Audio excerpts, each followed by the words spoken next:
There is a pattern in the history of this competition that never quite gets the attention it deserves. The World Cup's biggest problems rarely announce themselves loudly. They don't arrive with a single dramatic headline. They accumulate. They build quietly through planning meetings and infrastructure decisions and contracts signed in rooms that football supporters never see. And then, by the time the wider football world notices, the problems are already embedded in the architecture of a tournament that will cost billions of dollars and reach billions of people. The 2026 World Cup provided a masterclass in this pattern. The warning signs were visible years before the opening match. The questions were being asked, and the answers, when they came, often arrived too late to change anything fundamental. The 2030 FIFA World Cup is 4 years away, and the warning signs are already there. Not hidden, not whispered, documented. In the form of host cities that have already withdrawn before a single stadium renovation has been completed. In the form of a dispute so serious that the president of the Spanish Football Federation called an alternative outcome impossible to explain. In the form of a format so historically unprecedented, 6 countries, 3 continents, 44 days, that nobody in the sport can say with certainty what managing it will actually look like in practice. And in the form of a set of questions about Morocco's participation specifically that have generated formal legal proceedings at sports law's highest level. So what's really happening here? Let's start with the basic architecture of what FIFA has built for 2030, because you need to understand the ambition before you can appreciate why the complications matter. This is the Centenary World Cup, 100 years since Uruguay hosted the first edition in 1930. 13 nations, 3 weeks, the Estadio Centenario in Montevideo, and a trophy lifted for the first time. To mark that anniversary, FIFA decided to do something genuinely unprecedented. 3 matches will be played in South America, 1 each in Argentina, Uruguay, and Paraguay, as centenary celebration matches before the main tournament moves to its primary hosts in Europe and Africa. Spain, Portugal, and Morocco will host the bulk of the competition across 20 stadiums in 17 cities. The final is scheduled for the 21st of July, 2030. The tournament will run for 44 days, the longest World Cup in history, up from 39 days in 2026 because the multi-continental travel between South America and Europe simply demands it. 6 countries, 3 continents, 44 days. 100 years of history being honored simultaneously. It is, on paper, genuinely extraordinary. It is also, in practice, genuinely complicated. And the complications are already making themselves visible in ways that deserve careful attention. Start with Spain, because Spain is the primary host of this tournament in the sense that it carries the largest number of venues and the largest portion of the overall match schedule. Spain has proposed 11 stadiums across 9 cities. But the word proposed is doing significant work in that sentence, because 2 of those cities have already withdrawn, and the withdrawal process hasn't finished. Malaga was the first to go. In July 2025, the city confirmed it was withdrawing due to logistical reasons related to the renovation of the Estadio La Rosaleda. The renovation was planned, the investment was discussed, and then the practicalities of what was actually required emerged clearly enough to produce a decision to walk away. That is not unusual in major sporting events. Infrastructure planning is genuinely complex, and cities sometimes discover during the detailed process what they didn't fully understand during the bidding phase. What makes it significant in the context of 2030 is the timing. This decision came years before the tournament, when the planning is supposed to be at its most straightforward. If cities are withdrawing at this stage, the question of how many more might reach the same conclusion before 2030 is not an unreasonable one to ask. A Coruña followed in March 2026. The mayor and the president of Deportivo La Coruña, the club whose stadium was the proposed venue, made a joint announcement. They were withdrawing as a host city due to hosting costs. The specifics are telling. A Coruña had plans to upgrade the Estadio de Riazor to the standard required by FIFA. Those plans were real. The funding was the problem. The cost of hosting the World Cup, of meeting venue, infrastructure, and operational requirements proved too large to manage within the city's financial constraints.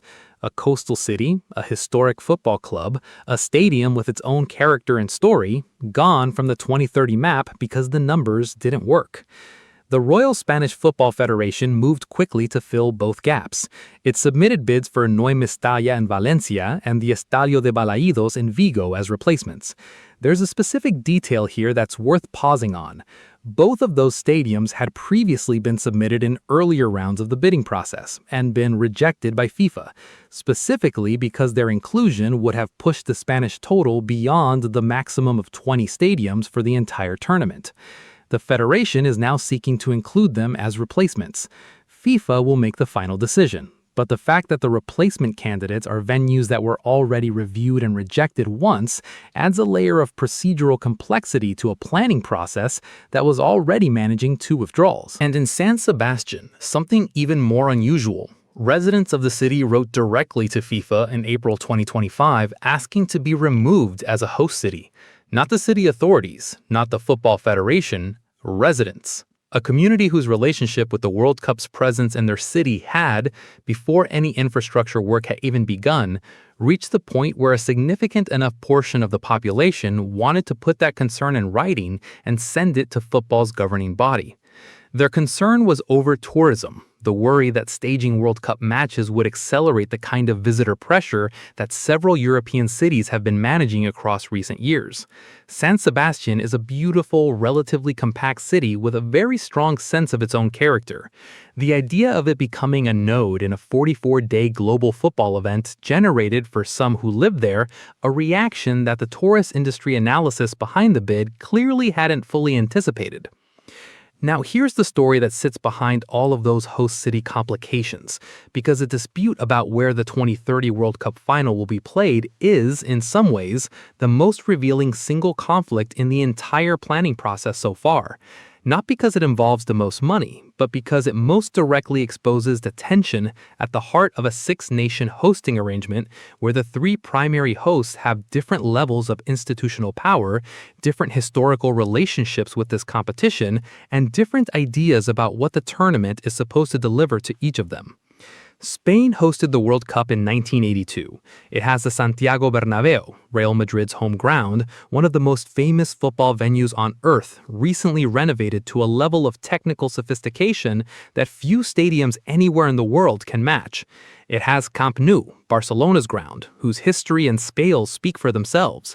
The president of the Royal Spanish Football Federation stated publicly, in a way that was clearly intended to be reported widely, that it would be impossible to explain that Spain is not the host of the World Cup. Those were his exact words, impossible to explain. Morocco has never hosted the World Cup.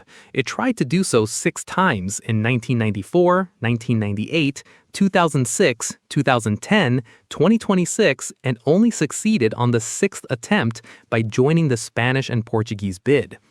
The Hassan II Stadium being constructed in Casablanca is projected to hold approximately 115,000 spectators. It would become the largest football stadium in the world when completed.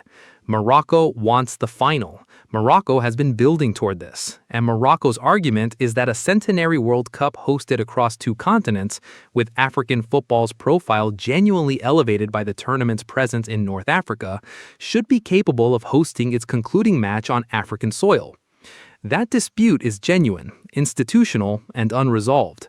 FIFA has said the final venue decision will rest with FIFA, a statement from the Spanish Federation's president that acknowledged, at least implicitly, that neither Spain nor Morocco gets to decide unilaterally. But the gap between what Spain considers obvious and what Morocco considers its right is not a small one. It will need to be bridged through a formal process before 2030, and the public statements from the Spanish Federation's leadership suggest that process will not be simple. Then there is the Morocco dimension that goes beyond the final venue question. The Western Sahara issue has already produced formal legal proceedings at the Court of Arbitration for Sport. Morocco's football shirts have depicted a map that includes the disputed territory of Western Sahara. The sports court found that wearing a shirt depicting a map of a disputed area was a breach of rules. a ruling that has direct implications for the question of how Morocco's hosting role in 2030 intersects with the long-standing unresolved status of a territory that both the Moroccan government and other international actors claim in different ways.